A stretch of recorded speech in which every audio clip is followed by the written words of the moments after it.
okay, we don't like this situation we're in, but let's just pretend you had a magic wand. What would you do? And she said, oh, I don't know. And I said, I just gave you a magic wand. Make something up. What would you do? You don't want to do this. And she said, I think I'd be an interior designer. And I said, okay, well, why don't you go do that? She's got this second chance at life itself. And she said, I can't. And I said, why not? And she said, because I am too afraid. Welcome, everybody, to the Wednesdays Off podcast. Today, my guest is Elizabeth Rea. Elizabeth is an entrepreneur, but she's got something extra.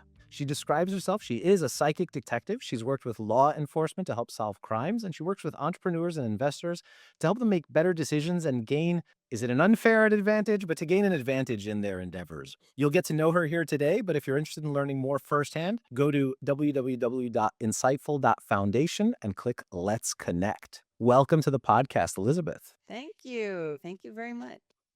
Elizabeth, lately I've been starting everybody off with the same question. Tell us a little bit about what you do and why it's so meaningful to you. Oh, well, let's see. I talk to dead people. So I'm a,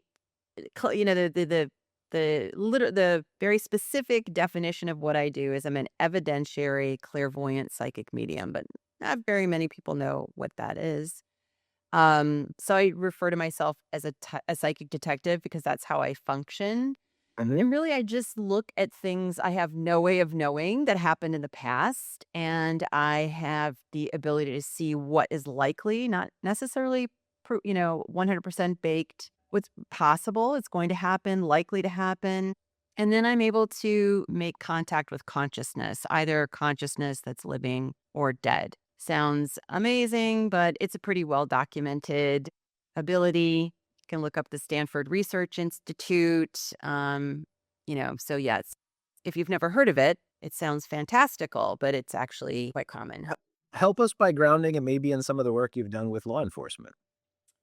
Well, yeah. So I started working with law enforcement because I was dealing with a pretty aggressive stalker. And I'm not the only one he was messing with. And it was quite an ordeal because of our district attorney at the time was just not prosecuting. He's since been recalled. And so it was quite an ordeal. And I had to work closely with federal agents around this case and spent a lot of time with them. And one day I was walking with one of the agents and I said to her, did you want to be a ballerina when you were little? And she turned around and said, I still want to be a ballerina.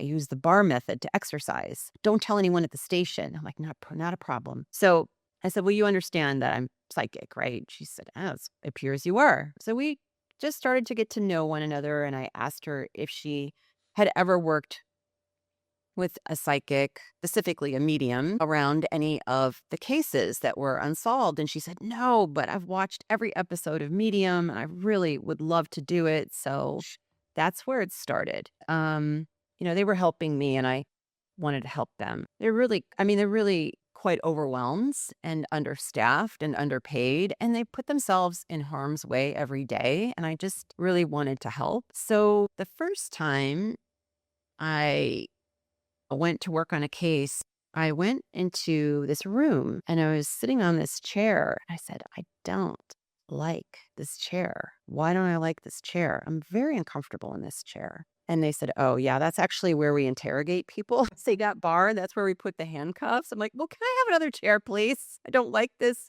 Matter of fact, I don't like this room. This room is just riddled with horrible energy. So I went into one of the agent's offices. We moved and they put a double sealed evidence box at my feet and said, what can you tell us about the contents of the box? I said, well, first of all, you're going to put something else in here and you changed your mind at the last minute. And I said, yes. And they said, well, it's a black baseball cap inside of there. And so they opened up the box and then they unsealed the envelope and there was the black baseball cap. And I thought, oh, okay, damn, I'm pretty accurate. This is good. And so they asked if I would go to the scene of that particular murder.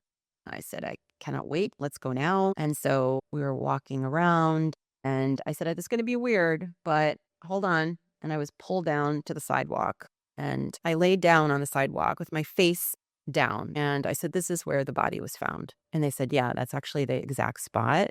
but he was found face up. And I said, because his friend rolled him over after he was shot. They said, yeah, that's pretty likely. I said, do you want to know his last thought before he crossed over? And they said, yes. And I said, well, he thought of his younger sister with long brown hair, straight brown hair down to her waist. And he said, yes, he had a sister that he was very close to. So that was my first case. And mind you, I'm in the closet. I'm not telling anyone. Well, I'm telling people who are very close to me know that I have this ability, but I'm not telling anyone because I really don't want to deal with people's judgment and scorn and skepticism. So I kept it hidden for 14 years. But these were so that's an example of an evidentiary medium where we can somehow access very specific verifiable details that can help people gain an advantage. We see things that all of your lived experience and your critical thinking and your AI and your advisors, whatever your resources are never going to be able to detect. So that's the advantage. You want to obviously you want to use all of those things, but if you really want to complete your due diligence, then you're going to use all the resources available to you to gain access to insight and intelligence on a matter that matters. How long ago was that? That was like probably about I don't even remember. Do you still work with law enforcement? I don't know. I actually, yeah, no, my contact has since retired. So no, now I work with established founders, investors, leaders, and people who are making high stakes decisions. One of my clients said, he owns institutional investing firms, and he said, the thing about being the boss is no one really tells the boss the unvarnished truth. So that's where I was able to be helpful to him. So tell us about that. Tell us, not about that specific instance, but so you transitioned to working with investors and entrepreneurs. How did that transition come to be? Yeah. So the gentleman I just mentioned, I wanted to join this social club, but I needed a nomination. So a friend introduced us. In the meantime, I'm in the closet and he let it slip that I was psychic. Oh, damn, not going to explain this. And this gentleman was quite skeptical because he's, very left brain, linear thinking kind of numbers guy. And I thought, okay, I'll claim guilty, by the way. So yeah, yeah, which is fine. We'll talk about that later, how Mhm. that can actually be a liability. Yeah, That yeah, of that kind of unchecked skepticism can be a liability. course. But anyway, so I said, tell you what, I'm going to just give you a session. I said, it doesn't matter if you're skeptical because I used to be skeptical. I understand. None of this makes any sense, not to our Western perspective anyway. Mhm. And, our cultural, religious, scientific paradigms cannot allow this to be. So I get it. So I met with him privately and started describing his mother in vivid detail and his grandmother in vivid detail. And then this is this is a very successful button up kind of man. Tears just started streaming down his face. And he was affected in a very positive way. He said, I grew up Catholic and I always hoped that there was a heaven or there was life after death. He said, but this has given me assurance that there is, or there's something more that I don't understand. And he said, I just feel more peaceful. I'm less stressed. I'm less angry. Mhm. And so it was a beautiful outcome. He was also, even though he was skeptical, he was open enough to try, right? He was open enough to receive. And then I thought, I'm gonna, I'm gonna reach out to him. I said, can we have coffee? I have a question for you. And he said, sure. So I said, you know how I helped you with, you know, the session I offered you where we made some kind of contact. He said, yes. And I said, what if I helped you with your business? Would that be of interest to you? Would that be useful to you? And he said, I will put you on retainer right now. So that's how Insightful was born How from that. What made you make that offer? What was it that were you doing something else at the time? It's a good question. Yeah, I had an online education business and I'd had it for over a decade. And honestly, I was getting fatigued by the ad algorithm and churning out content like a dancing bear. It was just getting old. And I was also, although Some of my students had amazing outcomes. I was honestly fatigued by students who wanted the outcome without doing the work. I was just tired of dealing with that. And what's funny is, I wrote a book. It was got to number one in two categories on Amazon, and then I just burned it all down.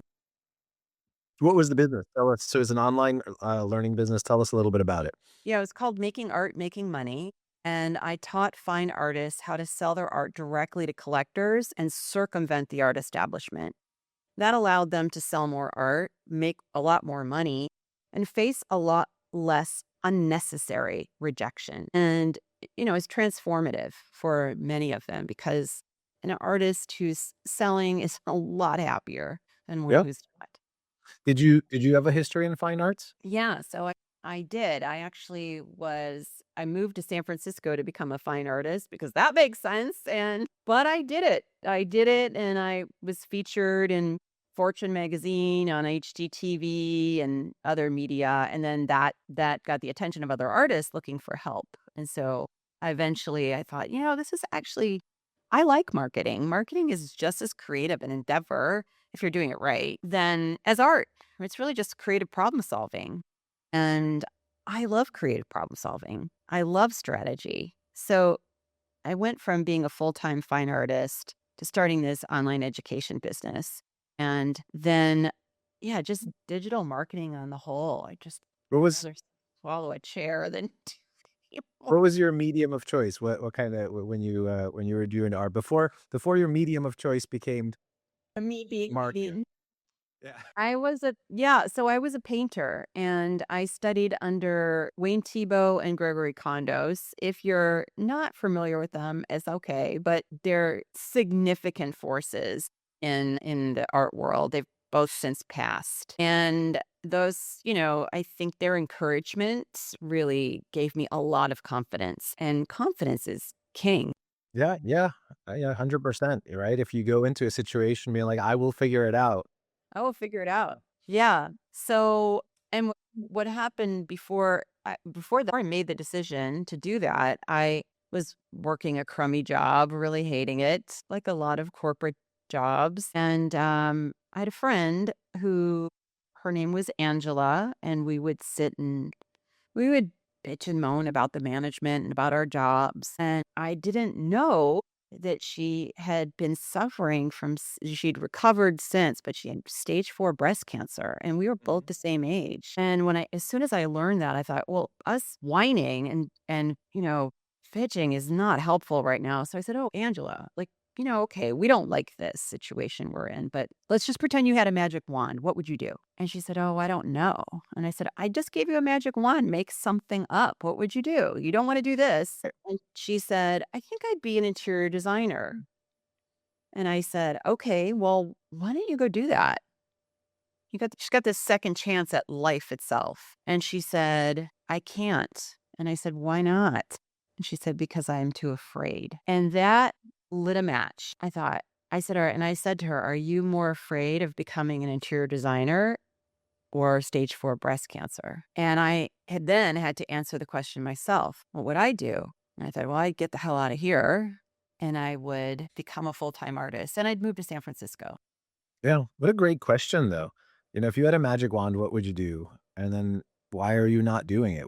And what an honest and brutally honest answer from your friend. Yeah, because I'm afraid. Like a lot of us would probably not, we'd say, oh, well, it's not the right time. Oh, well, you come up with 1,001 excuses, but she got right to the heart of it. Yeah. And I recognize in that moment, like fear's not going to go away, right? Fear's always there, kind of.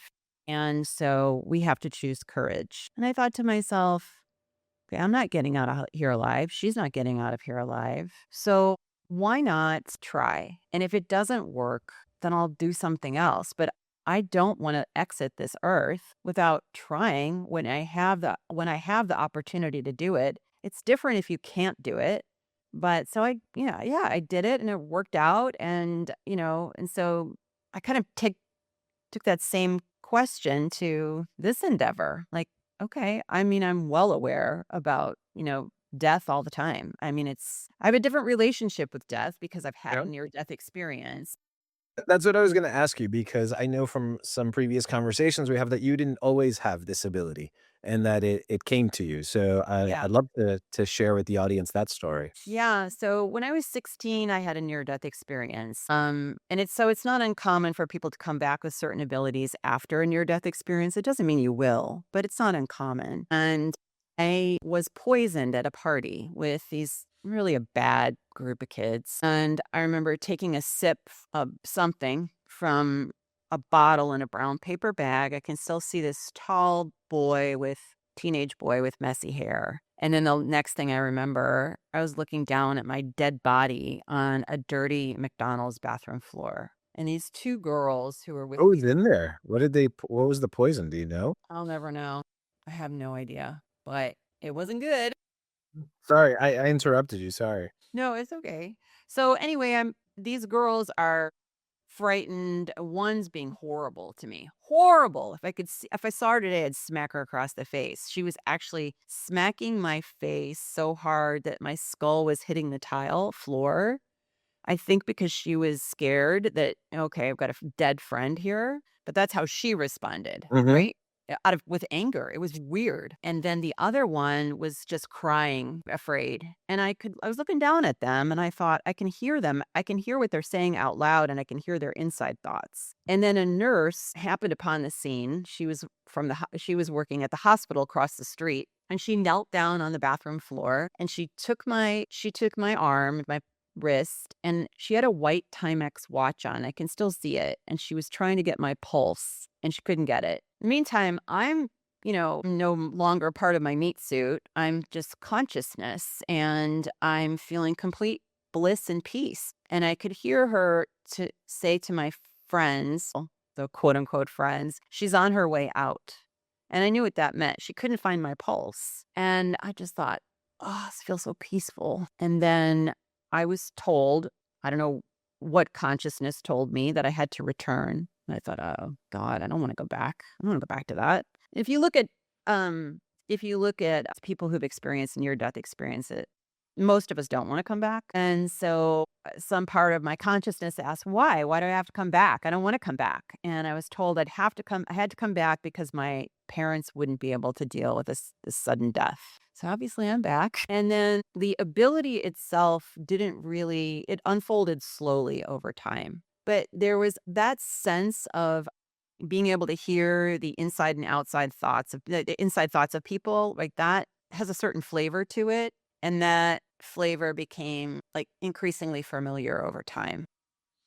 Yeah. Like Well, what that sixth sense became stronger over time. um, as somebody from the outside listening to that, it's almost like if you don't know that something exists, it's hard to even have a decision to be like, is it real? Is it not real? You don't know. But if you've Right. experienced it, if you feel like you've experienced it firsthand, then you know it's there. And that Mhm. fundamentally changes how you behave the rest of the time.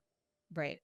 It could be for something like this, but even I'll give you an example. I mean, I grew up in a fairly small Greek American community, but because I went to a different school than most of my friends, because of my family business, I had exposure to a different group of people than my friends. I could imagine an entirely different reality as my way of life than my friends could because all my friends saw the same thing. It was the same uniform thing. Whereas I had seen behind the curtain or behind another curtain, right? I had seen another Right. world and I was like, that could be real, right? So without having seen that though, like my friends, I probably would have doubted, could that be real? Could that, you know what I mean? So at Right. the very least you had seen something and you now knew it was real and you were back here with us, but you now knew that there was something on the other side. So what happened from Something. there? Yeah, so there was another moment. This was maybe 15 years later. I was driving down the road and then in my mind's eye, I saw a car that was flipped over at an angle like this and there were people milling around the car. And then about 15 minutes later, there it was in real life. So that's called precognition. Hmm. And then fast forward several years later, and I'd have glimmers of this, but then these were pretty stark experiences. I was asked to by a friend, just when I was a fine artist, and he is an architect, and he asked if I would be interested in collaborating on a project. which was rehabilitating this old tavern in Napa Valley called the Fajani Building. It's 3 stories high. And I thought, well, I'd love to explore the opportunity to work with him. He's amazingly talented architect. And I said, okay, let's go. And he said, well, I'd like you to meet me at the building on this date, and I'm going to introduce you to the developer. I'm like, okay, that sounds good. He said, but I got to give you a little heads up on the history of this building.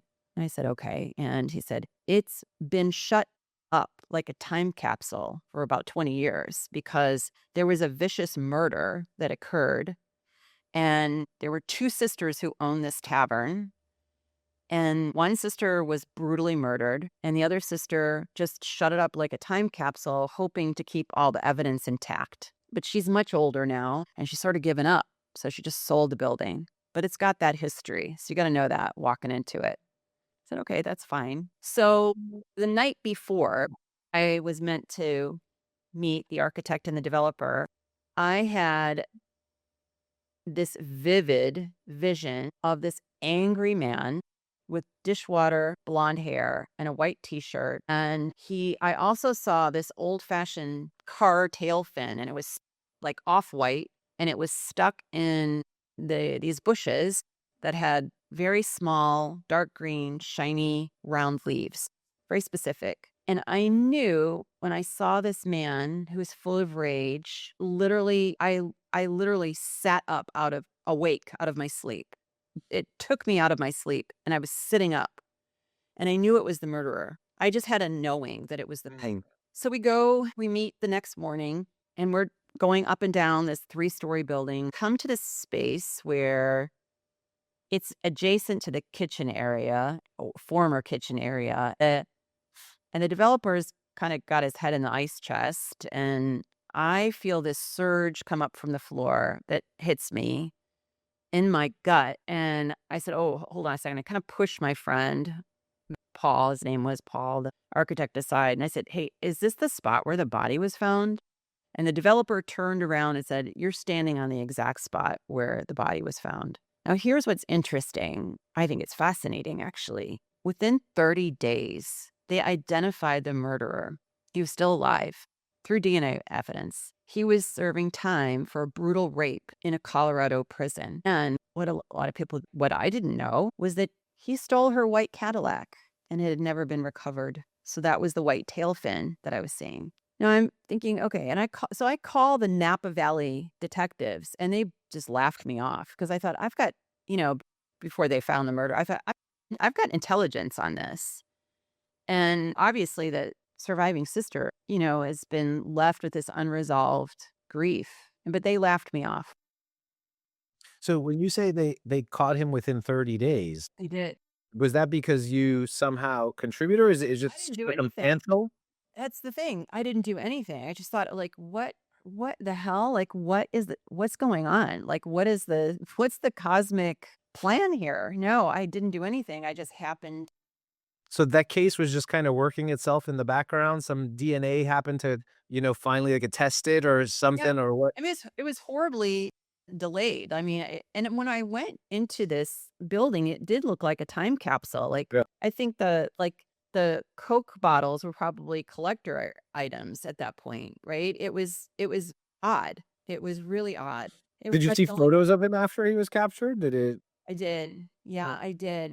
He yeah, he fit the description too. Yeah. I think he's since died, but and they extradited him from Colorado to California to stand trial for this murder. Yeah, Yeah. it's in the paper. So anyway, that was another I was like, "Okay, all right." But, the police laughed me off, and I could tell my friend was so very shaken, like, "How could you possibly know this?" And, it just distorted his sense of reality. And I'm not here to upset people, so I just kept it inside. And then I went through the Hoffman process, which is a personal development process. Pretty well known. Don't advertise. Got a huge waiting list. Been around. Somebody was just telling me about it yesterday, actually. Well, the process itself was channeled by a psychic medium. Mhm. And so I went And then at the end of the process, my teacher took me aside and she said, "You know how you've had those psychic experiences throughout your life?" And I said, "Yes." And she said, "This is not official Hoffman advice, but I want to tell you that when you leave here, the doors to your mind are going to blow wide open." And I thought, wow, okay. That's exactly what happened. So within 2 weeks, I was driving with a friend and we were going bra shopping, and so she mentions her uncle who's passed away 4 years prior, and I said, "Oh, okay." I said, "When you went to your uncle's house on a Sunday for dinner, did the dining area adjacent to the kitchen, and was it long and narrow, and did it have white wainscoting up to about here with a shallow shelf and decorative items?" I said the kitchen floor was some kind of stone and the dining area was hardwood floors. She's like, "Yes, yes. How do you know this?" And then I just kept giving her more details. And I said, "Oh, okay, this is what my Hoffman teacher was telling me was about to happen." I got out of the car and all I could do, I got down on my hands and knees on the parking lot floor. I just wanted to touch the ground. I didn't know. I mean, I knew I would. Obviously, I wasn't making it up because she's verifying all these details and there's no payoff, right? And so it's happening, and I just, yeah, got down on my hands and knees and I didn't really know how to deal with it. It was very overwhelming, very overwhelming. And I thought, "Ugh, how am I going to do? How am I going to deal? I mean, how am I going to operate in life?" And I said to her, "I need a freaking user's manual for this new ability." And she said, "Oh, I don't think one exists." And I said, "There has to be one. I mean, there's oracles and all sorts of things. And throughout history, I mean, Alexander the Great consulted with an oracle. This is a thing. This is not something that's, yes, our culture has distorted it and made it into a scary cartoon, but there has to be somebody who can help me." And then a week later, she said, "We're going to a party." And I said, "Oh, we are?" She said, "Yeah, you're going to meet James von Prague, who's a famous psychic medium." I said, "Well, that's conveniently timed. Great." So we go to the party. I'm sitting on the couch next to him, and I very sheepishly said, "I think I'm psychic." And he starts laughing at me. And he said, "Oh, honey, you are a very powerful psychic medium. As a matter of fact, you could solve murder cases, and I can help you." And I can help you like make a lot of money doing that. And I said, I don't want to talk to dead people. Um, so I tried as much as I could to shut it down. I could not keep a lid on it. And then about a week later, and this is wild, one of the women at the Hoffman process was hosting the Dalai Lama's emissary. She said, "You should come to Kona and meet him in person because in his culture, this is a revered gift. And in fact, he is a psychic medium, and so is his mother. And the Dalai Lama does not make a big move without first consulting with the oracle. Entirely different perspective if you meet him in person." And I thought, well, this is very convenient. Thank you. I accept the invitation and I went to Kona and I sat with him in the garden and in broken English, he explained the Tibetan Buddhist perspective on this ability. And it's often comes as a gift or for enduring a lot of trauma. And he said, you can choose what you believe about this. In our culture, it's revered. In your culture, it's a scary movie. And so that's all it is. That's all it is, how you look at it. This parallel is coming in my mind as I listen to you speak of entrepreneurship. And whenever any one of us sets out to start a business, we have to see things that other people can't see yet. We have Right. to envision it, we have to imagine it, we have to and honestly, whether or not we're manifesting it or whether we're the medium or the channel with which it comes into being, I don't know, right? Like that's an interesting philosophical discussion, but I see parallels here. And I want to ask you, because I know there's a lot of entrepreneurs maybe earlier in their journey or who are just kind of coming up with their visions or who have really, really big visions for what they want to do. Hmm. That a lot of times feels like rejection from the rest of the world. They're like, "You can't do that," or, "All right, I'll believe it when I see it," or and those that parallel strikes me as something that could exist here. So what is it like for you to live in a world where the majority of people are like, "I don't know that I believe you." You know what I mean? Like, what is that Right. experience like?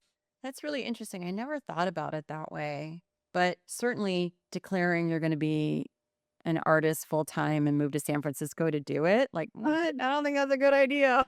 What's interesting about this is I have received much more curiosity and belief than I ever imagined. Mm. So the people who I've only encountered two people who were pretty conservative religious folk who were not too keen, but they were polite. Then I encountered one man who was very odd. This has actually probably cemented my decision not to pursue this digital marketing business of online education. So he overheard a discussion that I had with a woman who was part of this stupid mastermind group. And she had, and her husband had taken a tour in India. And she texted me from India. I don't even remember what initiated it. And I said, you were around a ruby necklace.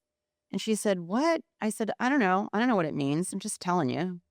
And she said, should I get a ruby necklace? Should I buy one? I'm like, I don't know if you want to. That's all I'm getting. That's all I got. Okay, so it didn't make any sense to her. She Mhm. went in and out of shops to see if she should buy it, if she's trying to make meaning out of this. Fast forward, we're at this stupid mastermind, and the gentleman who is from India who gave them a tour is standing there next to her. And I noticed his ring, and I said, "That looks like a Vedic jewel. I don't think it's I think, what is that?" And he commented on it, and it was red, and I said, "I don't think it's a ruby, though." And he said, "No, it's not a ruby." But then he took the necklace he was wearing underneath his shirt, and he said, "This is a ruby, my ruby necklace." I said, "This is the ruby necklace you were by." And, not necessarily meant to be helpful or anything, but we kind of laughed. And at the Mhm. same time, and this is bizarre, there was a legit Peruvian shaman at this meeting, which is wild. And he and I hit it off. And this woman said to me, how has it been getting to know Jesus? And I said, it's really lovely because we can have conversations that I can't have with other people. Mm. And we can see things that other people can't see. And I said, I can't talk to him about these things. Like, I can't talk to him about these matters with muggles, these matters with muggles. And we laughed and thought nothing of it. Then some guy, we're sitting at this round table, and some guy from this meeting sits next to me. And I thought, this is interesting because my ability can piss people off if they're up to no good. He sits next to me and says, can I give you some feedback? And I said, okay. I could feel his vibe. And he said, you think you're better than all of us. You called us muggles. And I said, first of all, I was kidding and you weren't there. So I'd like to give you some feedback. I said, first of all, you shouldn't rely on gossip. You should verify your source because you weren't there. And secondly, it's very rude to excoriate someone in front of their professional colleagues. So my feedback to you is you're going to criticize someone, don't do it publicly. Mm.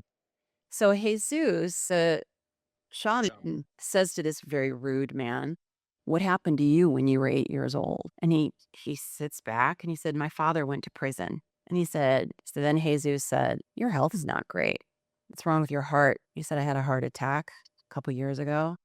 And he said, if you don't get rid of this hate and venom and you need to stop talking to women like this, you're going to die. He just like swooped in. And apparently then he had a session with Jesus the shaman and he cried and um, but it was really, it was fascinating. So I don't even know how it came up that story, but people's reactions are really like warm and welcoming and curious. Mhm. There are some people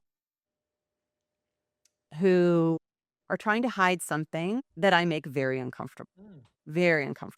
And I don't Sure. care. I don't care one bit. I hope I make them uncomfortable. That's really interesting in that I think most of us have some experience that we can't explain. Most of us have had at least one or two things that happen in our lives where we're like, I really can't explain it. And maybe a moment of premonition, maybe a moment of feeling like you connected with someone who's passed. There's various experiences that we've all had. And That's right. part of us wants to explain them away and be like, "Oh, it was just a coincidence. It was just because earlier that day I had been this." Oh, it's because my brain's always looking for patterns. So that's her. And I think there's another part of us that secretly wants to believe because it's somehow heartwarming, somehow reassuring, somehow feels bigger. It feels like there's a sense of meaning or purpose, or how it's all tied together. I tend to ride the middle ground of being comfortable saying I just don't know. Like I just don't know is the honest answer, because um I haven't had enough experiences where my logical mind can no longer explain them away. You know what I mean? But when I hear stuff, I always try to go, I'm like, I hope that's true, right? So I lean in and try to find out, and kind of I look for evidence to kind of support that point. But it sounds like what you're saying is that's the experience you've seen from a lot of people, that most people want to be open to it. Most people already are, because I haven't met a single person who has not had a precognitive or postcognitive experience. I have, or has had someone very close with them had it and they witnessed it. Here's the thing.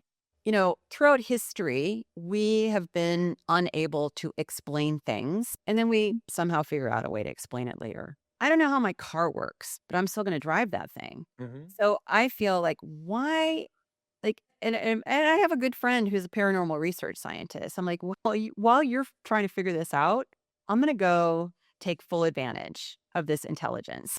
I don't need to explain it." And what's interesting is the reaction, right? Like, you were deemed a heretic, right? By the Catholic Church if you were a scientist asserting something contrary Galileo, to right? the Yeah. system. And then we later found out, oh, actually, we probably shouldn't have executed these people. They had some insights. So that's kind of how I feel about this. Like it or not, this is happening. All right. I have a good friend who's a former psychic spy for the CIA. It's well documented fact that the Stanford Research Institute served 5 presidential administrations doing psychic spy work. Right now in China, there are about 1,000 schools teaching children how to develop their psychic ability so that China can be competitive. AI is old news.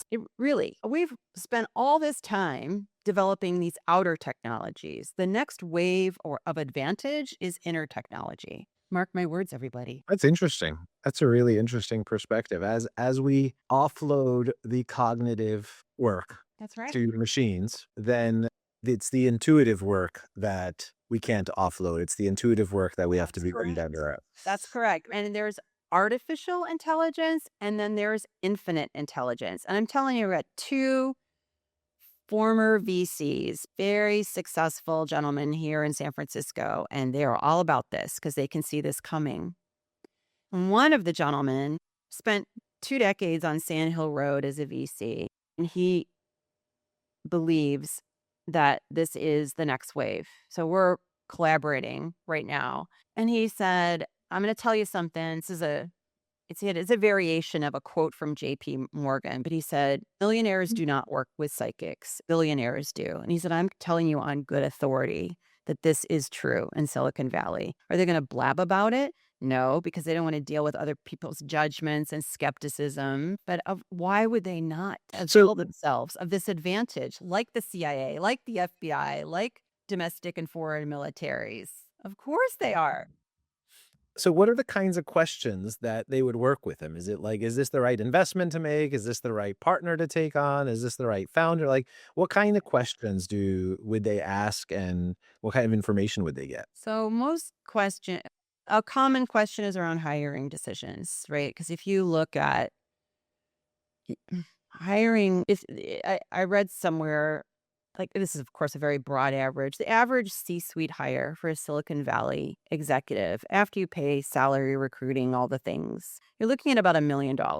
If that hire goes bad, you're looking at 2 to 9 times that expense. There's all people will also, talent will also leave, Mhm. right? So it's an extraordinary risk. And sometimes it takes some time and expense to get rid of these people. So that's a common question But around hiring.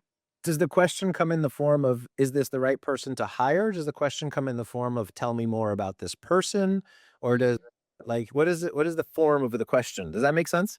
Yeah, I'll give you a specific example. where the founder didn't listen to me because they don't necessarily always listen to me because I've already made up their mind. So he said, I'm at this new, business initiative and I'm thinking about hiring this guy. What can you tell me about him? And I said, well, he seems pretty round in the middle and he has really nice shoes and he lacks integrity. You already know that, but you've already made up your mind you're going to hire him. So I don't even know why you're asking me. And he said, well, actually, he is round. He has a few extra LBs. He wears Ferragamo shoes. And as a devoted father and husband, I do have some reservations because he's fathered 3 children. He's never married any of the mothers and it just makes me a bit uncomfortable. I said, but you're still going to hire him. He said, yeah, I actually am. So a year later, like how I'm like, how's the round guy with with nice shoes? How's that going? He said, well, I mean, he said he's holding his ground, but he's not really developing the business in the way I had hoped. I said, okay, well, all right. So that's an example. Hmm. And I pose that example because no one has to listen. Everyone is responsible. I'm not making decisions. They're making decisions. I'm just providing some insight and some validation. And sometimes nothing. I'm not all knowing and all seeing. Really, I have to make that very clear. But neither is anyone. Neither is an advisor. Neither is AI. It's pretty flawed, right? Really useful. So that's an example of how it can look. And so, is that information coming to you from a spirit, from a broader consciousness? Do you have any idea? Yeah, well, that's the big debate. I don't know. Like, again, I don't know how my car works. I'm still driving that thing because I want to get from A to B. I want the advantage and the outcome. I mean, what I imagine is there's this internet of consciousness. Like you right now, your mobile phone is receiving signals, Hmm. right? You can't see those signals. I can't see those signals, but we know that they're receiving signals. So somehow, some way, I'm receiving signals. I always tell people I'm like a radio. I'm not in charge of broadcasting. I did not write these songs. These are not my thoughts. There are times when I actually don't even remember what I told people during a session. So I just feel like it's consciousness and yeah, I'm receiving signals from this conscious. I don't know. I don't know. And I'm not going to pretend I do.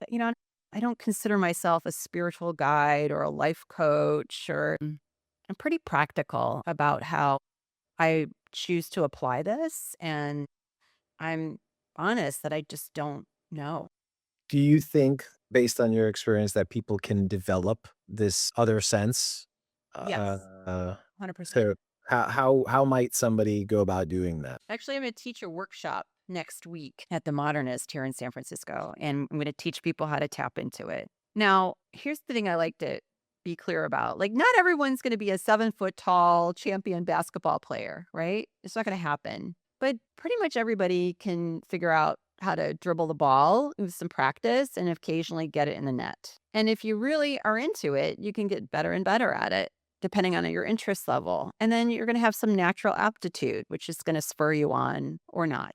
All of that said, anytime your own emotion is involved in a situation or a decision, you don't necessarily see clearly. So actually have a meeting scheduled with my friend who's the former CIA psychic spy, and she and I trade with one another. So yes, everyone can learn and increase this ability if they're open to it. But if you keep saying over and over again, I don't believe it. I don't believe it. This is all baloney. Well, like it'd be if you're trying to learn tennis, for example. I don't believe in tennis. Tennis tennis is for fools. Or even if you're like, I'm not going to be any good at this. I'm trying to start a company, but I don't really believe in myself, or I'm trying to. Myself. Yeah. Yeah. Other people can do it. I can't. Right. So, your life is the story you're telling yourself about yourself. Their inner dialogue is critical to your experience. So, what I suggest is people like, it's okay if you're skeptical. I was skeptical. Just allow yourself the possibility that maybe this could work. It might not work, but maybe it could. Try to get your ego out of the way. Don't worry about being right or wrong and just trust and allow the experience to unfold without question. And then that's kind of it. That's all you really have to do. But this is not sacred. This is not it's not secular. Everyone has access. Everyone has intuition. Animals have intuition. we're animals. We forget. Yeah, no, it's a one version of this story is that we've dulled our this other sense, right? We have Because totally dulled this sense. when we were, if you imagine just hunters somewhere, we probably had a communication with one another that was nonverbal, that was maybe just a glance, but that glance could share so much information, you know what I mean? And so Right. we there are other senses, and that's just I'm just staying on the earthly plane, but the idea of there is more, I guess I'm taking it to its extreme, right? If you only believe that what can be documented and communicated is what can be proved and what can that limits the world a lot, right? A lot. There's very little that we can all agree exists in a very specific way, and a lot of the other stuff is kind of, I don't wanna say inventing itself as we go along, but it's kinda maybe it all exists, and we're just figuring out what to tune into or what to get into, and so, what I hear you saying is that the very, very first step is just openness, just kind of being very open to knowing that it's a possibility, Right. which I can imagine being very hard for people because they tend to use the other skills that are sharper for survival, for day to day, for how they go about life. I In know this from my culture. in this We culture. Yeah, all yeah, in that's this fair. culture. Yeah. I know Not from my own experience, anytime I do open up to something like that, and then something does or doesn't happen, I'm like, well, was I just looking for a pattern? Or raised was to I intellectually interrogate it right? and tear it down. I don't know if you saw the documentary The Lost Children, where there was a I have not. there was a plane crash in the Amazon jungle, and there were children on board, and, they deployed the military and all these search parties, and they just gave up. Well, these shamans said, "We'll find them," and they gave them the coordinates, and there were the children alive because they knew they were still alive, and they used their ability to tap in. Mhm. I mean, this is used to find missing people all the time. It's used in a myriad of ways. I'm just choosing to use it because this special agent I worked with. She brought me this coffee cup and couldn't wait to give it to me. She came from DC. Said, "I this had your name on it. I had to tell you. I had to get this for you." So I open it up and it says, "My third eye can see right through your bullshit." And that's my favorite part of this ability. Like keeping people out of harm's way. The problem is that people do lie, and they lie a lot in business. They Mhm. misrepresent things, distort the truth, and Often to themselves. very often to themselves. Like the gentleman I was just describing, he knew he shouldn't hire this guy. And so that's how I like to use it. But there's many variations and expressions of this ability. Depends on the individual. But imagine if we just couldn't, none of us could lie anymore because we'd all know. What would that world look like? Have you seen the movie The Invention of Lying? No. It's pretty hilarious. Okay. It's a world where nobody knows how to lie, Oh, I need to see and this. there's one person who invents the ability to lie, so they're the only one with this unfair advantage. Oh, I will check that out for sure. I think it's Ricky Gervais in it. It's He's good. All it right. it's maybe, I mean, this'll date us. It's maybe not very current, That's but okay. it's funny. Okay. Yeah, I made a note of it. All right. Yeah. I was pulling up earlier the Hoffman process. You mentioned it, and since somebody had mentioned it to me, can you tell us about that process a little bit? I know it's about kind of finding out who your true self is, but you said it was created by a medium. I'd love to Yeah. learn more.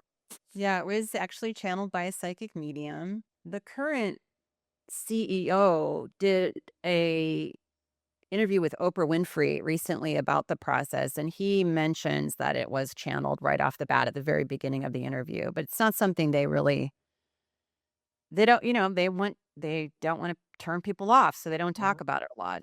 But yeah, it's a week-long process. You're step aside from your life, your work. You're not looking at your phone for a whole week. So just imagine that, right? And you go through various exercises and you learn what your negative love syndrome is and all the negative patterns that you have expressed in your life and where they came from and how they shaped your experience. I mean, it's something you have to experience. It's difficult to describe. Where is it? They have, I mean, we're headquartered here in Northern California, but they have a location in Connecticut, England, Russia. I think they're starting one in China. Actually, one of my closest friends is a Hoffman teacher. Okay. And it was him that I came out to first because I thought, okay, besides my friend whose uncle I was seeing, like, who else can I share this with who isn't going to judge me? And it was him. And he thought it was wonderful. And he was really open.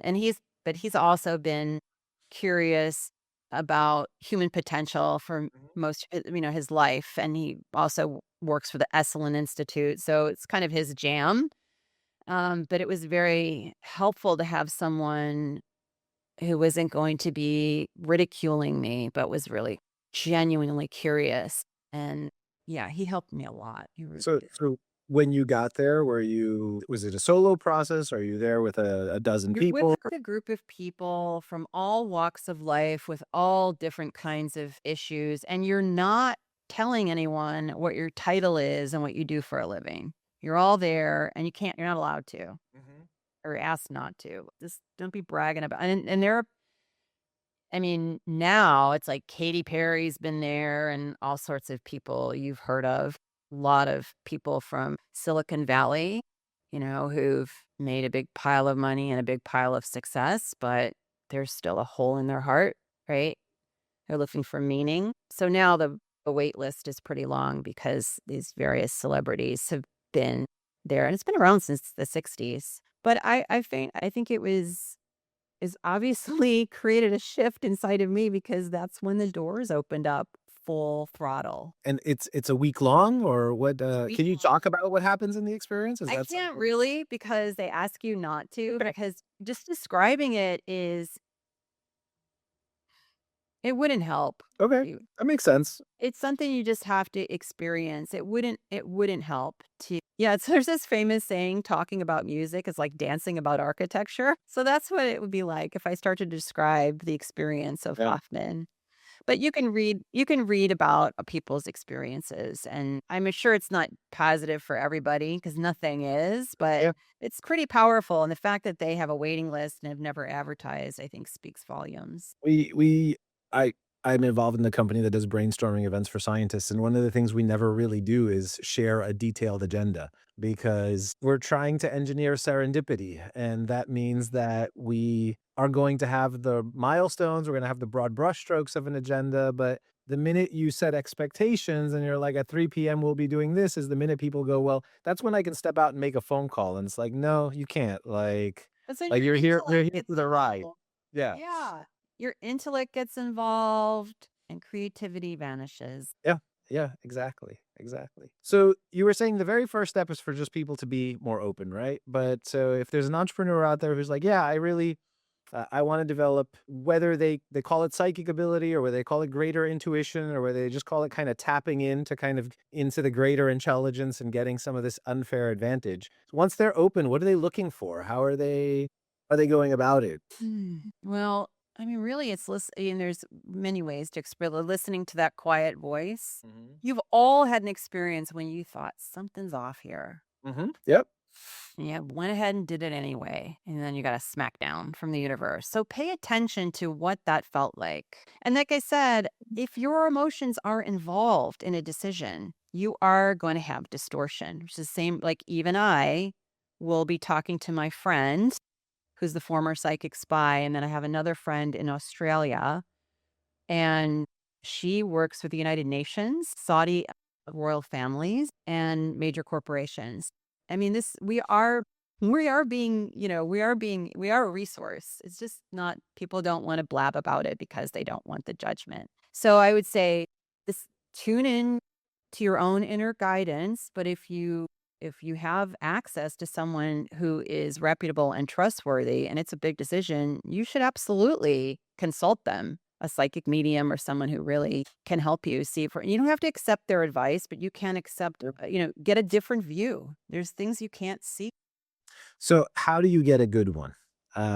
Is a question Question. I have because I've had psychologists on the show. I've had other professions. This is a question that I ask from time to time because Yeah. when you're forming a deep relationship like that with someone, there's a lot of times where either it's just not a good fit, or sometimes in some industries you have straight up fraud. You know what I mean? And this is an industry where I'm sure I don't know if it's true or if it's just people kind of not feeling good and kind of giving a bad name to something, but it is an area where people tend to be more skeptical going in. So Right. so they're going to assume that until I see some proof, I'm not going to believe, right? So how should Right. they go about it? What's a better way? Well, I mean, it's like consulting any professional when introductions from people who've already experienced a benefit from that professional. That's a great place to start. But that said, there's a lid for every jar. It might have worked for somebody and it won't work for you. So listening to,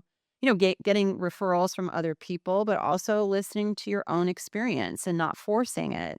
That I think is important. When I work with people, I get it that they're skeptical. So I give them what I call a taste of the wine before you buy a bottle. I answer one question, one matter. And I get a sense of if I can connect with them. Their attitude has a lot to do with how far I'm going to be able to go. And then they get a direct experience and they get a taste. And they don't get a whole enchilada, they get a taste. So that's another thing that people can do. See if you can get a taste. Where do you even start to find, right? Because if you're saying that people It's don't not advertise, obvious. they're not advertising that they work with a medium or a psychic or something like that. I mean, there's another side of this equation, which is I have a gentleman, and I did a course with him, which was about um, just male issues, dad issues, stuff like that, and it was very rewarding, and I liked it, and I gave it a good Google review and all of that kinda stuff, and then he came back Right. to me and he said, "Hey, we're running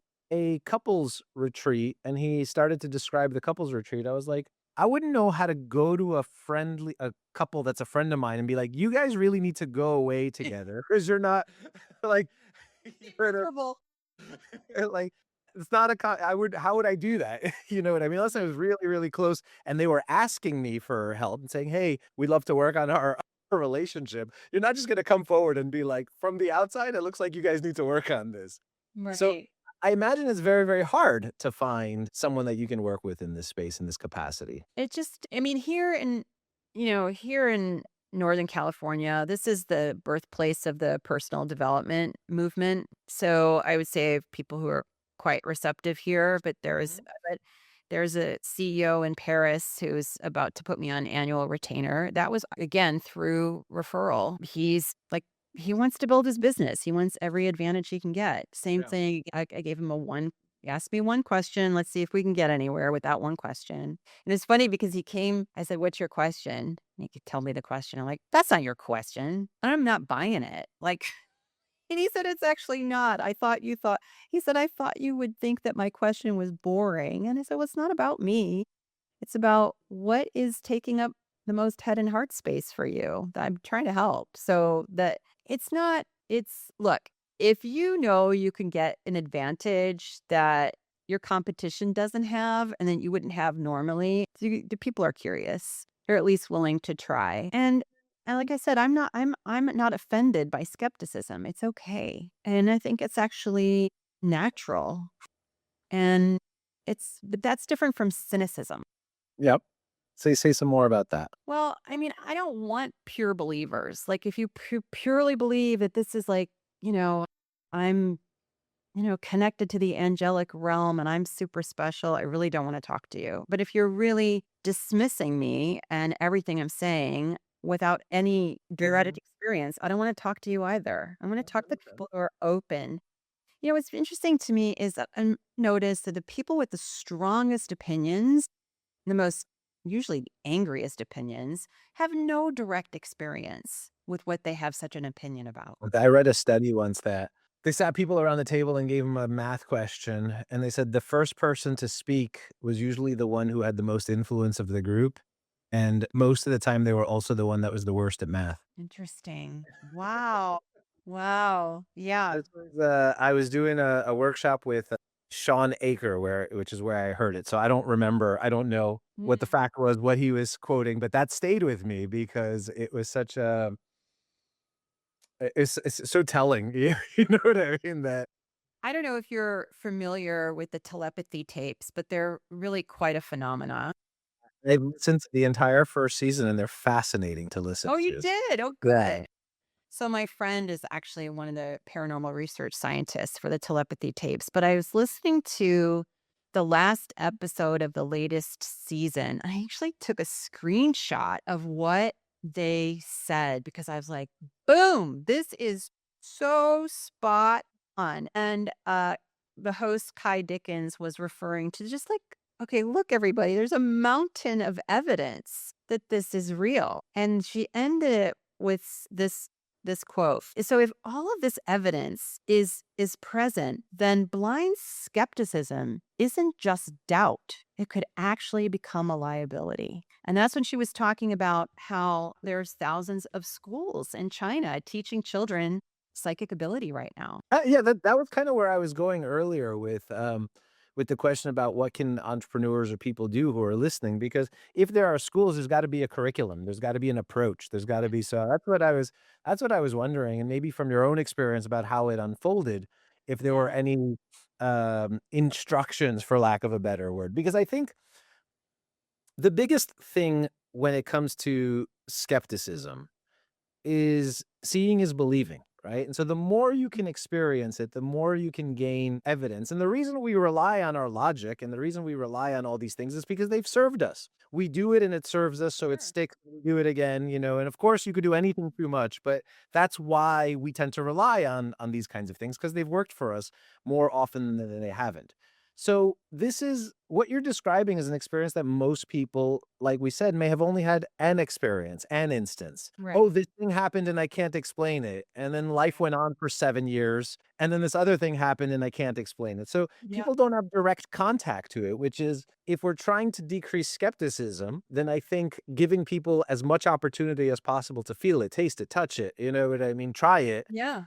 is how you get to a different place. And the other side of that is if people do touch it, try it, feel it, and it doesn't work, then the skepticism is validated. But that's the process we need to go through is to Yes and no, because I'll go back to the signals being sent to your mobile phone, Mhm. right? You're getting the result on your phone, whether it's a text or a phone call or a search. You're not really all wound up about the signal Right. because you're getting the result. So that's my point. I can't explain this signal. Do you want the result or not? Do you want the insight or not? And if you're all wound up about the signal and you have to explain that, well, I can't help you with that. Mhm. And neither can any of the scientists I've met with. So there's that. There's that perspective. You also have to examine like this is what are the paradigms that are in the way, right? There's the cultural paradigm. Like the example I gave with the Tibetan monk, the emissary for the Dalai Lama, his paradigm is very different than the average American's paradigm. Mhm. Or the shamans who wound up finding those children in the jungle, right? Their cultural and religious paradigm did not stop them from doing what they did. So I think that that's the first place to like of understanding is your life is the story you're telling yourself about yourself, right? So Mhm. if you're unwilling to examine a story which is made up, then it's really going to be difficult for you to experience any advantage at all through this through this very real phenomena. And I'm unwilling to argue with people about it because I have to respect people's worldview. It is what it is. It's not my job to manage it. Mhm. And so I would say that's the first thing. Or if you're not open, then you're not open, and you don't have Mhm. to be. It's fine. But if you're curious, yeah, there are going to be like any profession. There are people who are really good, and there's probably fewer that are really good. Mhm. And then there are a bunch of people who are dying to call themselves psychics and mediums, and they're not that great. Mhm. And their identity and their ego is wrapped up with the whole Mhm. thing. But yeah, just like, there's great physicians there that listen and heal and those that injure. There's a Sure. really and I would also say that this ability does not come installed with a moral compass. There are people who have this ability who don't have great agendas. So yeah, you have to. So that's why I think, s- either having a direct experience. So I love doing workshops and speaking Yeah. engagements because people can have a direct experience or they can witness other people in the audience having a direct experience. But that's find how do And you find a good attorney? I don't know. You ask around, right? yeah, and if And at some point, I'll bring an attorney on the show and ask them, but like I've done with psychologists and stuff like that. But I want to land on the point what you said about if direct experience. So if people do want to have a direct experience, tell them where they can go, tell them how they can learn more about you, and I would leave it up to everybody to go and try it. Yeah. Well, first and foremost, let me be clear about who I serve. So I serve established founders, investors, and leaders. I'm not looking to entertain the curious. I'm looking to connect with the serious. Not a dancing bear. But if it's something that you think you'd like to explore and if, as a resource for your business and your personal life, you go to insightful.foundation and just hit let's connect. And we schedule a brief meeting where you just bring one question or one matter and we take a look at it and see what I can see. It's one question, to be clear. It's not a whole Yeah, yeah. reading. And it's just a way to get a taste. And you're either going to, and to see if we're aligned. Because so that's very important. Just like any, like, you have to put a lot of trust and faith. And I'm very aware of that. And feel very responsible for that. At an attorney or a physician, there's a lot of trust and faith that you have to have in that relationship. So don't expect it to be instant. Take some time to get to know someone and have the experience. Yeah. Trust how you feel. You feel like, okay, this was worth it. And I can see how this could be helpful, or no, I don't believe this. You know what I mean? Like how you feel is going to be important. It's going to shape the experience itself. What an amazing and unique journey you've been on. Thank you for taking the time to share it with us. Thank you My for pleasure. Thanks for being open to having the conversation, open and then curious enough to have the I'm conversation. definitely curious, and a lot of my questions probably just had a lot to do with, "Hey, I wanna believe more, and I just need a pathway." I don't you know what I mean? And so without the pathway, I feel like I get, stuck, but I think you gave it to folks at the end there. You said, "If you're the right fit, go hit that, let's connect button and, find out for yourself." So Yeah. Yeah. And I think to your point, if you haven't had direct experience, it's really hard to see that it's possible, right? I have no direct experience playing football. right, It's right. very difficult for me to But you've watched imagine what's it. possible. But you've watched it, right? You can get on TV and you've seen people play it, right? So Right. But it is yeah, yeah. But I know really do appreciate the openness and curiosity. And yeah, I really and yeah. I hope my one question reading for you gave you some insights. I'm such a fan of stuff like panpsychism, like I'm a why junkie, right? So or a how. No, I'm a how junkie, right? So the why, Right. Which is right? gonna be a problem in this scenario. And so, trying to it's so stimulating to me to go, what's actually going on? Like, how's that happening? Like, where's that coming from? That is so interesting to me, right? That's where the curiosity comes from. And I'm the kind of guy where if the car doesn't work, I'm like, I think Jordan Peterson has a great line. He goes, everybody knows how the car works until you turn the key and nothing happens. And then nobody knows how their car works, right? Because Well, before as you I've gotta, said, I don't know how my car works. I'm the first one to admit that. I have no idea. I have AAA for those situations. yes. So anyway, Elizabeth, thank you so much. I look forward to getting to know more, and I hope the audience will take you up on the chance to learn more as well. Thank you so much for being on the Thank podcast. you. You're welcome. Thanks everybody for joining us, and see you next time on the Wednesdays Off podcast. Thank you for listening to Wednesdays Off. If this conversation resonated with you, share it with someone who might need to hear it. And if you're interested in building a life and business with more freedom, intention, and community, visit routinerebel.com to learn more. Until next time, keep challenging the status quo and keep building your version of Wednesdays Off.